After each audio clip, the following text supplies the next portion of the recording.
a mais uma palestra do primeiro dia do Comex Digital Talk. Antes da grande live com o Nestor Felp, temos aqui Tiago Alcântara Vergal. Tiago tem uma vasta experiência na indústria farmacêutica, em logística de indústria farmacêutica, e está aqui hoje para contribuir mais um pouquinho com bastante conteúdo para você que nos acompanha. Tiago, se apresenta para o público. Bacana, Thiago. Bom, obrigado pela oportunidade. É um enorme prazer aí fazer parte desse grupo e desse canal que vocês estão montando justamente para divulgar um pouco do comércio exterior, do supply chain e logística. Prazer enorme estar com vocês. Bom, como você mesmo disse, eu trabalho com logística já há bastante tempo. Trabalho já há cerca de 18 anos com logística e desses 18 anos, os últimos 12 anos foi mais voltado para o mercado farmacêutico. Então, foi uma área que eu me especializei um pouco, me apaixonei por ela, e vamos bater um papo aí, que eu dividi um pouco da experiência com vocês.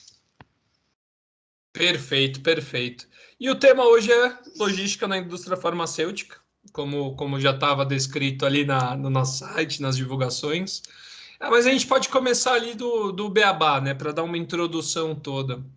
Me fala uma coisa, Thiago, qual que é a diferença entre logística e supply chain? Porque essa eu demorei para descobrir. Bacana, Thiago. Isso é um ponto importante que muita gente acaba ou confundindo, né? Trabalha com uma perna e acaba entendendo que tem a cadeia inteira. O supply chain é a cadeia inteira de suprimentos, né? E geralmente, como que o mercado enxerga isso? Enxerga como três grandes pilares. O primeiro pilar, que é o de PCP, tá? Onde trabalha junto com o time comercial nas SNOPs e fazendo toda a programação da fábrica. O segundo pilar seria o pilar de suprimentos, junto com o Comex, fazendo e executando esse plano que PCP acabou montando para poder atender a demanda de mercado da SNOP. E o terceiro pilar entra a logística, fazendo aí a administração desses estoques, o gerenciamento, tanto o gerenciamento físico dos estoques dentro do warehouse, quanto o transporte e a distribuição do produto acabado até o cliente final, PDV, distribuidor, etc. Então, a logística ela está dentro do supply, um dos pilares que sustentam a cadeia inteira. Perfeito, perfeito. E vai ficar difícil. Tiagão, me fala isso. Pô, Tiagão, então é isso. Então eu vou ser o Tiagão aqui, tá, pessoal? Para ficar Perfeito. mais fácil. Vamos Tá. lá. E qual que é a importância de cada elo do supply chain? Eu sei que nós temos aí o PCP, o CNOP, que é o Sales and Operation Planning. Temos aí a importação, obviamente, né? Toda a parte de comércio Uhum. exterior. Temos programação e controle da produção, que é o CNOP. Temos a logística nacional. O que é Uhum. cada elo aí? Qual a importância de cada um? Não, perfeito, Thiago. Na minha visão, é justamente um elo mesmo, né? Uma cadeia, estão todas interligadas e todas têm o mesmo peso, a mesma responsabilidade. Não adianta um dos elos andar muito bem e o outro não.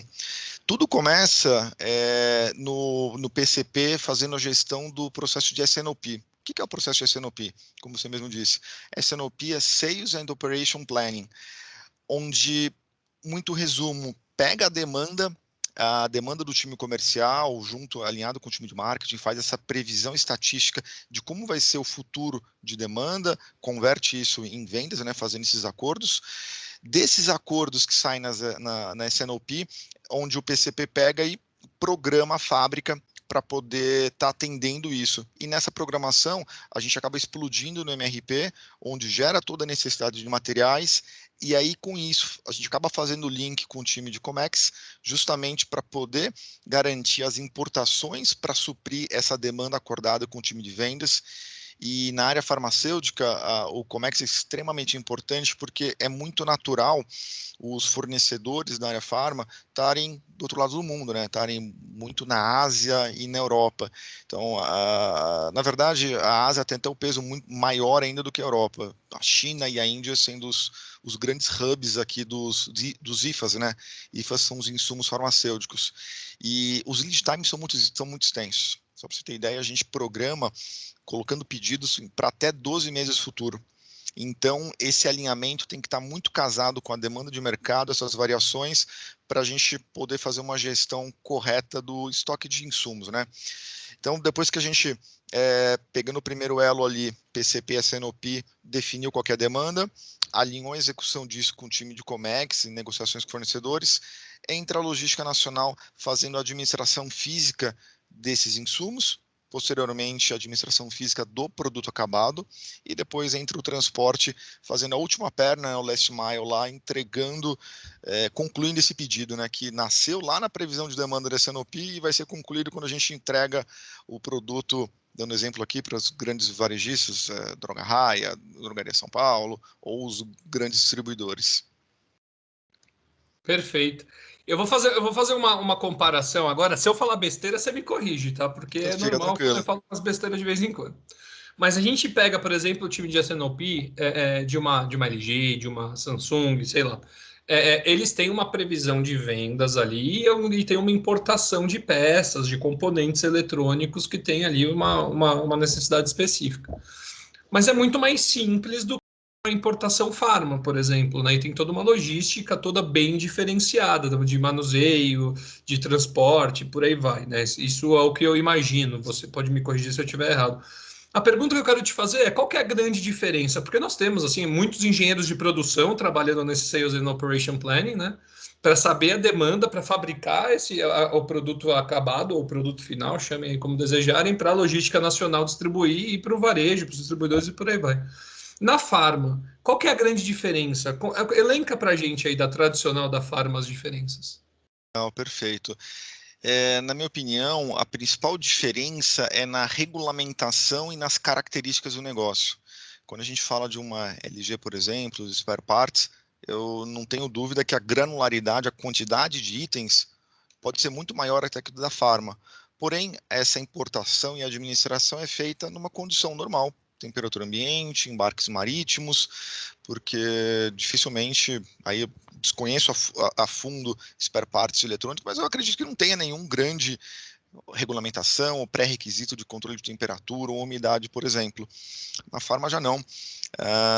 A gente importa insumos farmacêuticos que precisam vir na temperatura ambiente, ora na temperatura controlada de 2 a 8 graus, ora a menos 20 graus. O modal aéreo é um modal muito utilizado na indústria farmacêutica, entendeu? Porque justamente não só pela rapidez do lead time, mas por conta do valor agregado, entendeu? E além de tudo isso, você tem uma Anvisa regulamentando, auditando todos esses processos, onde é algo que a gente constantemente tem auditorias e precisa sim comprovar que a qualidade do processo, tanto de importação quanto armazenagem e entrega, está adequado com as normas, né? Com as normas brasileiras e internacionais. Justamente para garantir a qualidade do produto, porque o medicamento farmacêutico, existem medicamentos que são muito instáveis. Até pegando um gancho aqui, a gente importa até materiais biológicos biológico mesmo, vírus vivos, semi-ativados, então são muito sensíveis. E uma variação pequena de temperatura, impacto, umidade, você pode comprometer todo esse insumo ou produto acabado.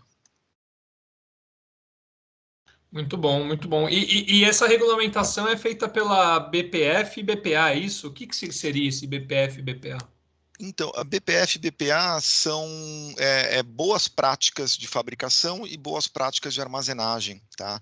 Isso é um pouco do que a indústria acaba se pautando pelos direcionamentos da Anvisa.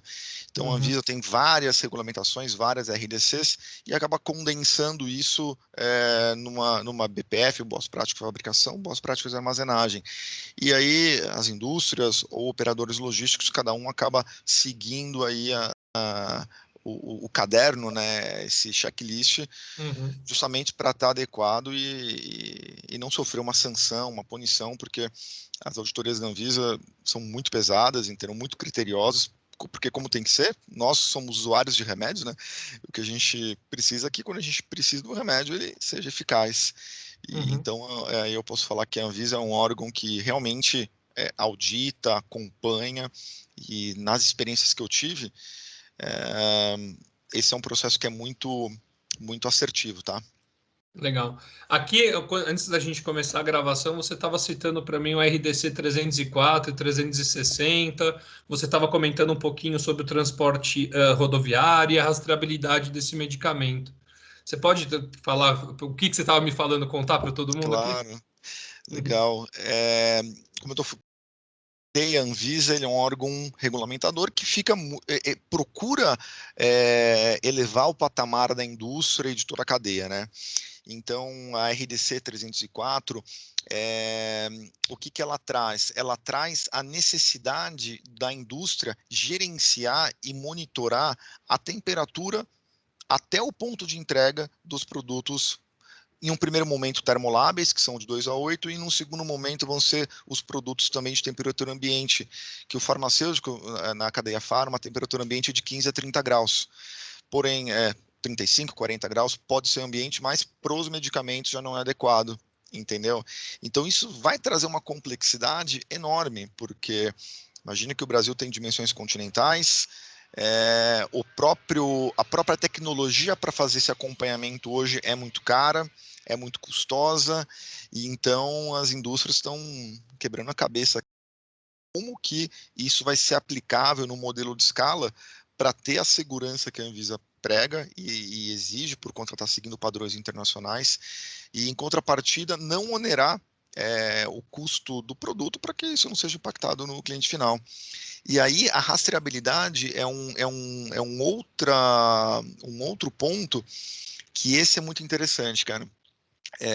Porque a rastreabilidade já é um processo que está sendo discutido, eu não erro em dizer, há mais de 10 anos. Só para você ter uma ideia. De tão complexo que é isso, ainda não chegou-se numa equação ideal para implantação. Porém, agora está em vias de 2022, está batendo na porta, onde toda a indústria vai ter que se adequar para isso. E o que a rastreabilidade traz? Ela gera um código unitário para cada cartucho produzido. Tá? Para cada caixinha produzida, ela tem um RG, ela tem um CPF único ali. E qual que é o objetivo disso? O objetivo é que quando o produto esteja lá na gôndola da farmácia, o consumidor possa pegar o seu smartphone e bipa, ler aquele código Data Matrix, né? E saiba quando foi produzido, data por onde passou, se é um produto que, por exemplo, não é pirateado, entendeu? Que sabe, na indústria farma existe muitas situações dessa, entendeu? Produtos são pirateados, produtos que são desviados, então é para assegurar a qualidade final do produto. Então, imagina que na indústria que eu trabalho são feitas milhões e milhões de unidades, são feitas aí aproximadamente 3 milhões e meio, de 3 a 4 milhões de unidades por mês. Então, multiplica isso numa escala ano, numa escala na quantidade de indústrias que tem no Brasil, dá para vocês imaginarem a complexidade que é de gerar esses dados. E depois que esses dados são gerados, aí entra a fase mais interessante, que é pegar esses dados e disponibilizar numa nuvem da Anvisa para que ela possa gerenciar a cadeia. E aí a Anvisa saiba exatamente onde está esse produto, porque até chegar no PDV, uma escala rápida aqui de como é que funciona a cadeia, né? Sai da nossa indústria, a gente passa para um centro logístico, que pode ser terceirizado ou próprio. Desse centro logístico, geralmente é transferido para um distribuidor, né? Vamos usar esse exemplo. Do distribuidor, muitas vezes tem até um distribuidorzinho intermediário no meio da cadeia, e esse intermediário chega até o varejo, o varejo ou o PDV. Então, são vários elos da cadeia, onde muitas pessoas acabam manuseando esse produto. O barato, né, dessa história é que a Anvisa vai conseguir ter o gerenciamento de onde ficou o produto, em cada etapa, por quanto tempo, para justamente tentar garantir a qualidade no produto final. E também a gente sabe os impactos no negócio que acontece, né? Isso é muito bom para as empresas que são sérias, porque evita qualquer problema com geração de nota fiscal, Sim. a cadeia inteira fica mais segura, entendeu? Tanto na arrecadação quanto na qualidade para o consumidor final. Consumidor final. E outra, né? A indústria farma deve ter uma quantidade de roubo de carga, né? Porque são produtos de valor Enorme, agregado enorme. gigantesco. E mata, né? Vai saber a carga que foi furtada ou roubada. já pega, já não consegue entrar nos grandes varejistas, acaba entrando nos Exatamente. não corretos, vamos Nos chamar não assim. lícitos aí. A tua leitura está correta. Hoje eu trabalho numa indústria de prescrição médica, né? A indústria farma, pode-se dizer que tem dois modelos ali de negócio, né? Que é o de prescrição, que é o que a gente chama de RX, né? E a linha OTC, são os produtos de gôndola, né? Onde, por exemplo, um remédio para dor de cabeça, você não precisa de uma receita, você vai na gôndola e pega. E nas minhas passagens eu trabalhei numa indústria onde remédios para dor de cabeça, né? Que é muito comum. Gente, era muito normal, né? Estranho dizer isso, mas ter desvios e sempre ter falta do produto no final de lote. E o segredo era identificar em que elo da cadeia que estava tendo a evasão aí dos produtos, né? E medicamento farma é um medicamento que é muito fácil de você escoar. Então tem que ficar muito em cima mesmo. Com certeza, cara. Eu, por exemplo, tomei bastante remédio de dor de cabeça enquanto estava gravando todos os Comics Digital Talk aqui, foi bastante intenso. Muito gostoso, mas é muito aprendizado, né? É muita coisa entrando, a gente acaba. É muito Mas intenso, né? isso Imagino. é sensacional. E eu, putz, quando você estava me explicando aqui nos bastidores sobre esse processo de rastreabilidade, eu achei fantástico, fantástico. Espero que não seja igual a do INPE, que fale que vai lançar todo ano. Espero que consigam colocar aí a previsão para 2022. É, eu vou te Mas falar vai ser um ganho gigante. que o desafio é grande, Thiago, porque isso começou, como eu falei, há quase 10 anos atrás, né? Uhum, A ideia inicial era ter até um papel moeda para garantir a autenticidade desse medicamento. E aí, conforme foram evoluindo as discussões, viu que não era um caminho viável, ficou um uhum, período em estudo, consulta pública, volta, mas eu estou bem confiante que agora isso vai entrar porque já virou lei. Entendeu? Já uhum. virou uma lei promulgada e em 2022 a indústria farmacêutica que não estiver adequada com esse processo, com todos os equipamentos de hardware para fazer a geração do código, impressão, acompanhamento e subir os dados, vai sofrer as sanções aí que a lei Uhum. exige. Perfeito, perfeito. E focando ainda mais no tema de hoje, né, da indústria farmacêutica, o que você elencaria como os principais desafios? A gente falou de bastante desafio, de bastante novidade, que já engloba tudo isso. Mas se fosse para você citar, vai, dois, três grandes desafios da indústria farmacêutica, quais seriam? Então, a indústria farmacêutica, acho que tem o grande desafio é entregar o produto na qualidade certa, no momento certo para o paciente, né? A gente não pode esquecer que a gente trata com muitos números, mas no final é um paciente, né? É um paciente, é uma pessoa que está precisando de um medicamento, é uma pessoa que está tomando o medicamento da sua indústria, que muitas vezes não tem um concorrente, entendeu? Como eu falei da linha OTC, geralmente os OTCs têm muitos similares concorrentes. Quando você fala de prescrição, muitos remédios são únicos e vai ter um impacto grande no tratamento do paciente. Uma linha importante da empresa que eu trabalho é a linha oncológica. Então, na linha oncológica, a gente sabe que tem um paciente precisando daquilo para o tratamento dele, onde o médico está acreditando que aquela linha de tratamento é o ideal, e são medicamentos muito caros, onde, por exemplo, as clínicas não fazem estoque de medicamento oncológico, então elas compram o medicamento para ser usados alguns dias depois. Então, se a logística não funcionar, se o PCP não funcionar lá produzindo medicamento, se o Comex não funcionar importando a matéria-prima, se a produção não produzir, se a logística não entregar, gente, a gente está falando de vidas, né? Então é muito importante isso e o desafio é a gente lembrar o tempo inteiro disso, entendeu? Que são pacientes, são pessoas que estão na ponta, não são só números, entendeu? Não é só o número que a pessoa não vai comprar da minha marca, vai comprar da A, vai comprar da B.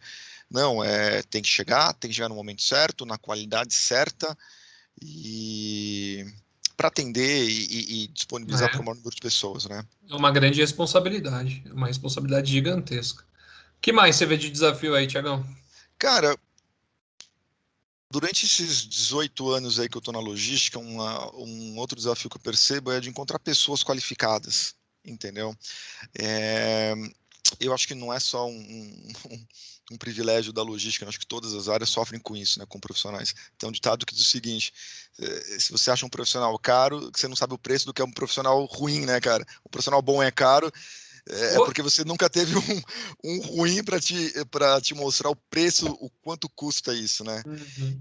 Então, você ter profissionais qualificados, pessoas treinadas, pessoas engajadas, é um outro desafio, entendeu? E a logística, falando agora do meu nicho, tem muitas atividades que são mais operacionais, entendeu?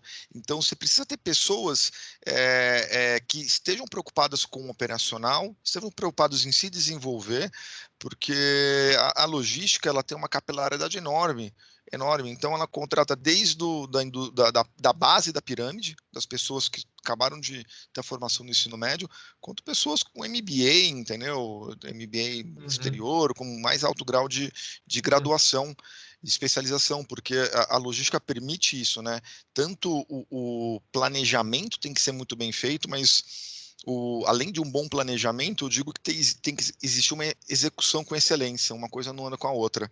Sim. Muitas vezes as pessoas menosprezam a execução, né? Acho que só o planejamento é o essencial para um negócio. Não, o Uhum. planejamento é muito bom, mas a gente não pode esquecer que o Excel, o PowerPoint, ou as ferramentas aceitam os inputs que a gente colocar. Se a Uhum. execução não for bem feita, todo o planejamento vai por água abaixo, né? E a execução ali por trás tem É, pessoas, né? Tem né? pessoas trabalhando, pessoas atuando, é o dia a dia. Logística é muito nervosa no sentido de existem muitas intercorrências. Agora há pouco a gente até atrasou o nosso bate-papo, porque eu estava numa reunião com vários gestores, você também estava, Uhum. então é intenso, cara. E escolher o É. profissional que gosta dessa intensidade, que queira evoluir constantemente, não é fácil, entendeu? Tenho certeza disso. Você sabe que grandes cases de tratamento de RH, né, de RH estratégico, de fato, vem da indústria farmacêutica.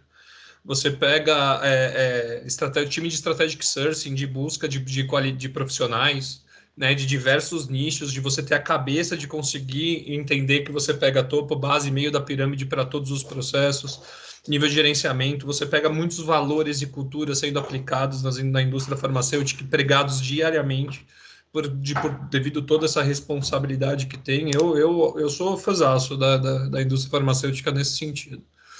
E continuando aqui, né, para não falar de RH e o negócio é logística, quais os profissionais que você entende que devem iniciar e que vão fazer sucesso na logística? Sucesso é muito comum, é muito particular, né? O que é sucesso para Exato. mim, sucesso para você pode não ser para os outros.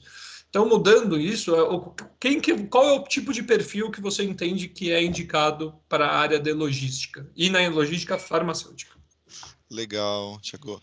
É, é muito particular isso, né? Mas o que eu posso trazer é que os profissionais que eu notei terem uma melhor evolução na carreira, né? Olhando os grades da carreira, foram os profissionais da área de exatas, entendeu? Como eu te falei, tem muito planejamento, muito número, muita geração de cenários. A gente trabalha com, desde aí, falando um pouquinho da cadeia, né? Desde o PCP, cara, cenários atrás de cenários, números. Então, engenheiros são super qualificados e se encaixam perfeitamente. Além de engenheiros, administradores que têm uma visão geral do processo, tecnólogos. Trabalhei até com matemáticos, cara, em outras empresas que uma cabeça fantástica, né, cara? E Uhum. não que as pessoas de humanas não se enquadram, não é isso, mas é que as pessoas das áreas de exatas geralmente se adaptam melhor a essa rotina de projetos, de programação, de geração de cenários, um pouco do que eu trago. E aí a leveza ou a graça do processo é você pegar um pessoal de exatas que é um pouco mais focado, não vou dizer focado, faltando até a palavra, eu ia falar a palavra um Tem pouco um mais perfil, né? Uhum. bitolado, né, o perfil, e ter um pouco da leveza de tratar com pessoas, que é o que o time de É. humanas tem, entendeu? Que no final Uhum. aquilo são pessoas. Então você está gerindo equipes com 50, 100, 200, 300 pessoas, e são pessoas, não são máquinas, né? Então não é Uhum. só um número ali por trás, você tem que humanizar isso e ter o equilíbrio ali das duas. Mas no fundo, acho que como qualquer área, o principal é o cara ser engajado, é o cara ter comprometimento e ser apaixonado pelo que ele faz. E aí Legal. ele vai voar lá dentro. Tenho certeza disso. Logística se define em prazo, cumprir prazo, né? Todo mundo que eu converso com logística fala qual que é a principal característica? Meu, tem que cumprir prazo. Então essa é a primeira. Se você se atrasa para tudo, se você esquece, é prazo. Tem que chegar naquele dia, tem que fazer aquele dia. Isso com todo mundo. Exatamente. Eu conversei com a Fernanda Inocente da Decathlon, áreas totalmente distintas, e ela foi é o que ela fala, é prazo. E todo mundo que eu converso é prazo. A farmacêutica tem uma responsabilidade além aí, porque o prazo dela salva vidas. E a gente sofreu uma pandemia muito grande aí, a gente tem evitado de falar sobre a pandemia porque já passou. Mas eu fico me perguntando quais foram os desafios da farma nesse, porque não deve ter sido fácil, hein? Não foi mesmo, cara. Pensa que, levando para o extremo, né? O medicamento oncológico eu entrego em uma caixa, uma embalagem, né? Que é validada, sofre vários exaustivos testes para garantir que ali dentro o medicamento que tem um range de temperatura de 2 a 8 graus, tem uma configuração ali de gelo, gelo especial, né? ICE-FAN, onde suporta as variações térmicas do ambiente por 48 horas. Ou seja, eu uso o modal aéreo muito intensamente para poder distribuir o oncológico, então eu tenho 48 horas para distribuir no Brasil inteiro. E aí, num cenário onde entra uma pandemia, que a gente tem uma queda de 90% dos voos, como que a gente administra isso, né? E aí a gente tem que reinventar, né? Reinventar modais, reinventar alternativas, chamar muito parceiro para o seu lado, porque ele entende da situação e geralmente ele, por exemplo, os parceiros de transporte não carregam só o meu produto, carregam os produtos de outras indústrias farmas, né? Então eu tive opções que me colocaram muito interessantes de fretamento de aeronave, por exemplo. Então, poxa, olha, a gente tem que entregar para o Nordeste, para a região Norte, que tem um lead time rodoviário muito extenso, mas olha, se a gente conjugar com as entregas da indústria A, B e C, a gente consegue ter volume para fretar uma aeronave e a gente sai fora do padrão convencional, né? Foi uma alternativa. Outras alternativas foram monitorar o processo, fazer entregas dedicadas, priorizar também atividades, porque a gente está falando das entregas, mas voltando a falar de pessoas, são pessoas que estão manuseando e a indústria que eu trabalho teve um cuidado muito grande com isso, né? Primeiro, porque as pessoas fazem parte da equipe, fazem parte da família, né? E aí é uma preocupação enorme com isso. Então, a gente acabou afastando muitas pessoas acabaram tendo até contato, se contaminaram, e até para evitar também uma contaminação em massa, acabou afastando várias pessoas, plantel reduzido, tive que priorizar atividades, repensar, reinventar, mas acho que o principal é pensar fora da caixa. Foram 6 meses muito intensos, onde todas as alternativas estavam na mesa, parcerias com transportadores, com o nosso próprio cliente, entendeu? De fazer coletas, junto com o time de qualidade, por exemplo, monitorando e acompanhando trocas de gelo no meio do caminho. Então, foi um case essa pandemia, cara, acho que para todo mundo. Para todo mundo. Eu falo aqui na Get que eu vivi no mundo de Bigman durante os primeiros dias da pandemia, porque era uma experiência atrás da outra. É uma experiência atrás da outra, Experiência fantástica. então você ia lá, testava e via se dava certo. Por quê? Porque você não, você estava absorvendo ainda a informação. Foi aqueles 3 meses do caos ali, março, abril, maio, e depois foi se adaptando. Mas os primeiros 15 dias ali do que vai fazer foi 15 dias de mundo de Bigman aqui. É, Não vou e, negar, não. Até fiquei com o cabelo dele um tempo, que nem cortar cabelo foi. Eu acredito. E aí, só pegando o link para a gente não perder esse ponto, você tem a parte da execução do serviço e a parte interna também, entendeu?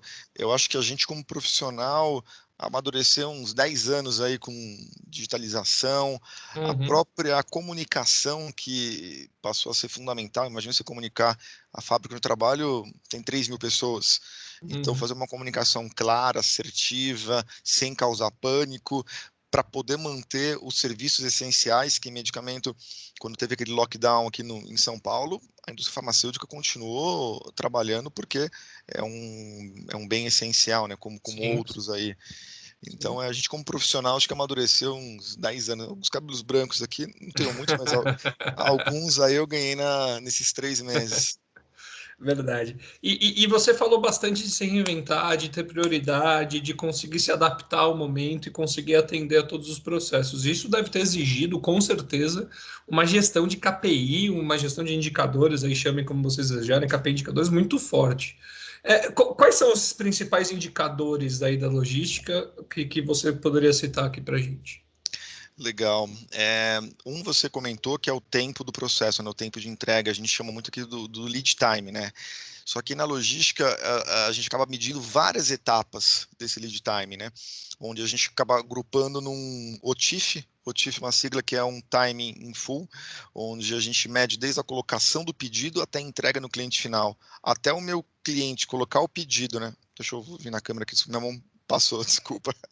Até colocar o pedido e chegar no cliente final, tem uma série de etapas que acontecem aqui de processamento, de faturamento, de geração de remessa, emissão, picking, conferência, emissão de nota, transferência para o transportador, entrega final, e a gente monitora cada etapa desse processo, justamente para entender e ter o termômetro se a gente está aderente ou não com o planejado, né? Justamente para a gente poder pilotar o processo e não ser um médico legista. Depois que estourou o prazo, o que aconteceu? Não, a gente tem esses KPIs intermediários, né? Isso falando do transporte. Quando a gente volta um pouquinho na cadeia, fala de warehouse, outros KPIs também, controle de produtividade operacional, a curacidade do inventário, que é uma coisa, parece básica, mas é um desafio enorme, né? Você manter a curacidade entre o físico e o sistêmico, justamente para que no momento que o operador for na posição comprar, separar aquele item para um pedido colocado, o item realmente esteja lá, né? Então, curacidade de inventário, produtividade operacional, voltando um pouco mais na cadeia ali, falando do PCP, os processos produtivos, volumes de produção, o próprio S&OP, a curacidade de vendas. Então, por isso que eu comentei até que os profissionais que mais se adaptam à logística, PCP, essa parte de supply, são o pessoal de exatas, porque é o nosso mundo, entendeu? Criar indicadores.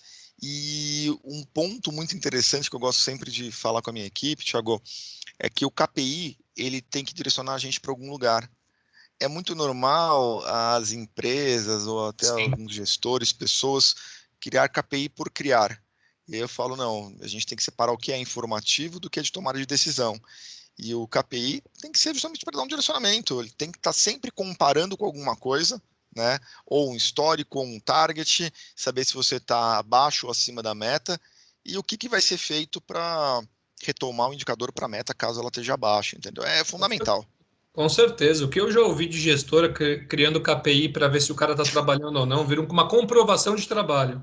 Olha, Não, aqui tá aqui meus indicadores. Eu provei que eu trabalhei por 30 dias. É um absurdo isso aí. é Isso aí, absurdo. quantos eu já vi? É KPI para inglês ver, né? É só você perde É, mais tempo gerando o KPI do que, cara, o que essa informação está me trazendo? Que decisão que eu vou tomar? Que direcionamento que eu vou ter? é E é isso. mais comum do que a gente imagina.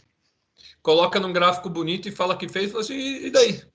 Para quê? Exato. Então, o KPI tem que estar em função com a cultura da empresa, com os objetivos da companhia, com os objetivos, pode ser até objetivos curto, médio e longo prazo, mas tem que ter um porquê de fazer, né? Então, eu Exato. falo isso para vocês, porque o que eu ouço de indicador que, até aqui na Get a gente trabalha com software para comércio exterior, pedem para a gente indicadores que a gente não entende, mas por que você quer? Mas qual que é o objetivo? Nem sabe responder, porque quer indicador para ver se fez certo, se trabalhou direito o funcionário. É uma mudança muito diferente, pessoal, que a gente tem que pensar aí É, nos objetivos, no porquê. Isso é um eu, plano. exato. Eu costumo dizer para o meu pessoal que a gente não tem que gourmetizar o processo. Não tem que gourmetizar, não tem que ter 35 indicadores. Eu preciso ter 5 indicadores que me deem o driver da onde eu tenho que ir, que sejam indicadores consistentes. E aí, 5, só para ilustrar, pode ser 5, pode ser 10, pode ser 20, pode ser 2, mas é o que faz sentido para o teu negócio, né? Dependente. Qualidade, não quantidade. Não quantidade. Propósito, né? Não correção. Ô, Thiago, se você fosse citar para mim dois erros capitais ou pecados aí na logística, quais você, na sua visão, acredita que vale a pena compartilhar com quem está nos vendo aqui? Cara, erros capitais, cara. Eu acho que a Principais gente acabou erros ou passando. pecados? Acho que a gente acabou passando aqui, mas é interessante dar ênfase nisso. Os KPIs, cara, se você não tem KPIs efetivos, você não vai conseguir gerenciar a sua operação. Você não vai conseguir ter um termômetro. E o pior sentimento para uma logística é você receber uma reclamação ou uma ocorrência do seu cliente. Você tem que estar acompanhando o processo para se antecipar a um atraso, criar ações para mitigar isso. E é o que a gente está falando agora do KPI. O KPI precisa existir, precisa ser corretamente alimentado e gerenciado para Uhum. que você possa tomar decisão. Então, descuidar disso, descuidar do acompanhamento, de uma reunião de indicadores, de planos de ação, porque o indicador que está abaixo da meta tem que ter um plano de ação associado. Você tem que Sim, ter algo associado a isso para reverter ele para a meta, porque se você não sim. consegue reverter para a meta, ou a meta está irreal, ela não está smart, né? E Uhum. smart não é de inteligente, né? Sabe, smart é S de mensurar, é de específico, Sim. mensurável, atingível. Uhum. E então, assim, ou a meta não foi bem elaborada, ou as ações que estão sendo feitas não vai te atingir. Não adianta, imagina se eu alinho com o meu time comercial, tem uma expectativa, ele tem uma expectativa que eu entregue o produto em X dias, eu entrego em Y, totalmente errado, né? Uhum. E no final, e o outro ponto, pessoas. Eu hoje tenho 100, praticamente 100 pessoas na minha equipe, entre PCP e logística, e no final a diferença está ali nas pessoas, entendeu? As pessoas motivadas, as pessoas engajadas, e aí eu tenho um exemplo bom para trazer aqui para ilustrar para o time. Recentemente, logo no início da pandemia, eu acumulei uma outra atividade na empresa que eu trabalho. E era uma área onde ela estava com as entregas muito ruins, entendeu? A imagem perante a empresa estava muito ruim, muito desgastada.